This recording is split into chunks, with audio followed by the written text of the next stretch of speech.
Hi, it's Zach here from Resin Install. 2 weeks ago this was a flagged driveway. What the customer wanted was resin bound. So what we did is we got the excavators in, rip up all the old flags. We had 150mm of MOT type 1 on top of that 60mm of open grade Tarmac.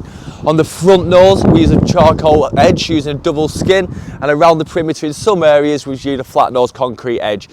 Once the tarmac had settled, we had then come back, and one morning we added evening rose mix with a UV resin to give this final result. If you'd like to see how this project was built, please watch this video for more.